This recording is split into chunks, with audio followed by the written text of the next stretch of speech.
Good afternoon and welcome to Arkansas Children's and welcome to our Facebook Live. Again, we are talking about some summer safety tips.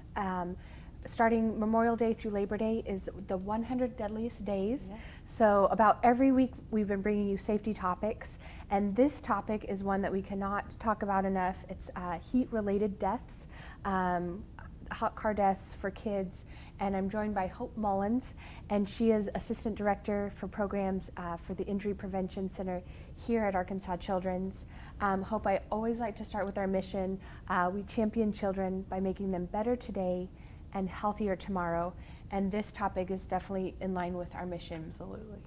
So let's first talk about just hot car death statistics in general, and then what they look like here in Arkansas. So on average, there's about 38 hot car deaths a year, and those numbers have been increasing. So in 1990, about the time we kind of started looking at statistics, it was about 5 a year. And now, last year, it was 52 deaths nationally reported.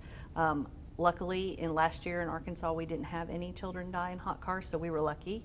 But it's always an issue. There's lots of near misses, those, families who leave their child in the car that doesn't die. So those are the numbers that we're kind of looking at. But let's put it in a little bit more perspective. So 88% of children who die in hot cars are under the age of 3. 54% are under the age of 1. So these are kids who can't get out of the car on their own when something's going on. 56% of the kids who die in hot cars were forgotten, and 27% got in the car on their own, so parents didn't know that their child had accessed the car. And of those 56% that were forgotten, almost half of those kids should have been in daycares. So we have areas that we can actually help families work on to make sure that this doesn't happen to them. Excellent, and you're going to share some tips for parents later. Yeah. But let's first talk about why cars are so dangerous when they heat up. So think about a car. It is a glass dome that's got air trapped inside, and so when the sun is shining on that glass dome, that air is just heating up, and it heats up pretty quickly. I think people are shocked to find out that a car can heat 40 degrees in less than half an hour, and most of the heat occurs in the first 10 minutes that car is shut up. So think about if it's 80 degrees outside, we're talking within a half an hour, we're well into 110 degrees inside that vehicle. So they heat quickly. That heat can't escape. It doesn't have anywhere to go. Cracking the window only lowers the temperature about 1 or 2 degrees, so not really anything significant. And what makes this dangerous for kids is that a child's body overheats 3 to 5 times faster than an adult's body. So something that we might be able to tolerate, a young child can't. That's why hot cars are dangerous. And along those lines, how can parents prevent this from happening, and also making note that this can happen to anyone? Right. This is something. How could I do this? How could you do this? But this can happen to anybody. So how can we prevent it? So let's be honest. We all forget things. When's the last time you drove somewhere that you routinely go to and you can't remember how you got there? Mm-hmm. It happens. I have a coworker who called me several months ago and said, I'm going to be late because I got into the parking lot here and forgot that I had my baby in the car. Mm-hmm. So a lot of times when we forget, it's around a change in our routine. The child is sick, so we're late heading out to work, holidays, chaos, or a crisis in your family. So those are times that we kind of get out of our normal routine and forget. So let's talk about how to help ourselves from not forgetting. So in order to make sure our kids are never left in the car, not even for a minute, we shouldn't even do those quick, like I'm just running into the gas station to get a soda, or I'm just running into the bank for 5 minutes. So never ever leave your kid in the car for any amount of time. Use drive-thrus. Take them in with you. I know it's inconvenient. I've been a mom with young kids, and sometimes it's hard to haul them into the bank, but we don't even want to give that opportunity. Another thing is to make sure it's a habit to check the back seat. So put something in the back seat that you're going to need. Your shoe. You're not going to get far without a shoe. Your phone. We can't get by for 10 minutes without our phone. So if we're leaving something in the back seat where our kids are that we need, we're not going to forget. We will check the back seat. And then the other thing to do is to have a verbal communication.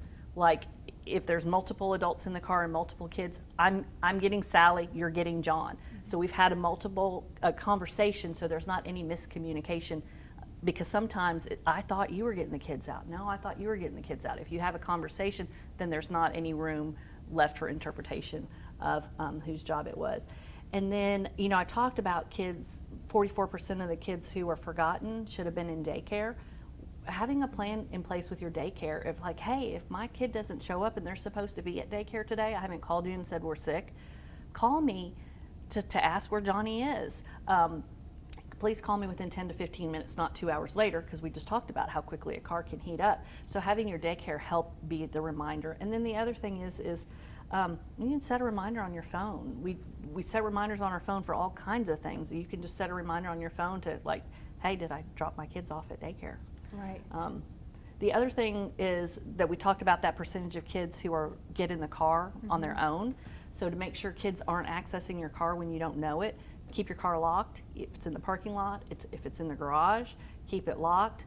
Key fobs, those are really easy, for young kids to get a hold of and push. Keep the keys up and out of the way. And also have conversations with your neighbors and with friends and family who are coming to visit about, hey, let's make sure our cars are locked so they're not danger zone. And if a child does go missing, that's the first place you should look. And you need to check really thoroughly. You need to be looking underneath the seats, in the trunk, on the floorboards, so that you can, kids can get into small spaces, so we want to be looking for them. Yeah. These are all good tips. If you're just now joining us, we're talking about heat-related car deaths, especially when it comes to kids. They can get in there if they're hiding. So there's ways to prevent these types of deaths, and you just gave some really good tips. And I think another thing to remember is it doesn't have to be these 100-degree days that we're seeing in Arkansas. It can happen. 63 degrees we've had, not us in Arkansas, but there has been reports of kids dying when the temperature outside is only in the 60s. Okay. And again, it goes back to that, all that air inside is heating up. So it doesn't have to be a super sunshiny 100-degree day outside to make your car dangerous. Okay. So if you do see a child unattended in a car, what should you do? The first thing I would do is try to open the doors and to get that child out. If I can't get the child out, then you should call 911. And if the child looks like they're in distress and it's going to be too long for first responders to arrive, break the window. Break the window farthest away from the child to kind of prevent glass issues. Don't spend time trying to go into the store and find where the parents are, because we've talked about how fast a car can heat up. 5 minutes trying to find a parent in a car could be a very dangerous situation. And Arkansas has Good Samaritan laws that can protect people who access a vehicle to try to save a child.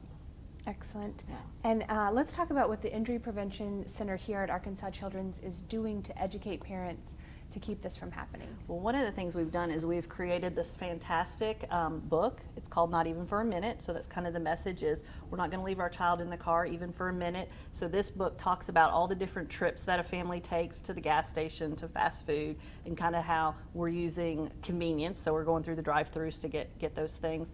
But what we've done with this book is we have worked with daycares to provide education to their parents and family. But the nice thing about this book is as a parent is reading this book to their child, it's reinforcing the message to the parent. It helps them remember this is important, and I'm not going to even leave my child in the car for a minute. Also, as a child gets to 3 or 4, they're going to repeat these messages back to you. So we work with daycares to provide this book to their families and also to set up systems to do that reminder call.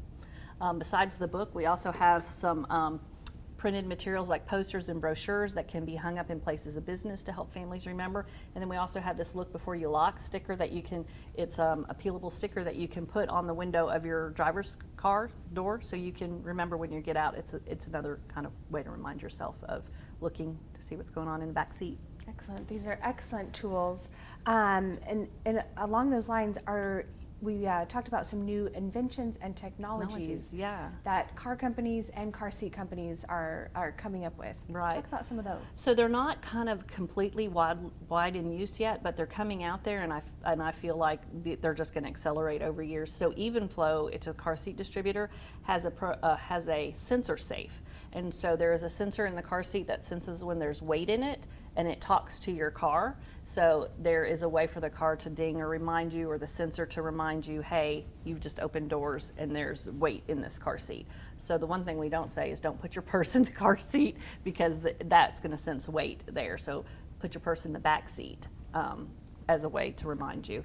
Another thing is GM cars are actually also coming out with a seat reminder system. And how that system works is once you turn your car on, if you've opened the rear doors either 10 minutes before turning your car on, within a 10-minute time frame before or after turning your car on, when you get to your destination and turn your car off, some reminders pop up on the dashboard to remind you to look in the back seat. And then Waze, which is a travel app a lot of us use when we're traveling to figure out how to get routes and stuff, they also have some features in their app that will help you remember to check the back seat. So it's exciting that there's new technologies coming out on the market to kind of help address this issue, because let's face it, we all forget. Excellent. Well, Hope, thank you for your time. Thank you for watching. If you do have any questions or comments, please leave them below, and we'll make sure that Hope sees them, and we'll get you some your questions answered. But we do hope that you and your family have a safe and healthy, happy summer, and hopefully the tips that you shared today. I forgot to mention, if anybody would like a copy of this book, they can call the Injury Prevention Center here at Arkansas Children's Hospital. We can provide copies of the book to families. Excellent, and we will include that information in the comment section. So thank you for watching, and we'll see you next time.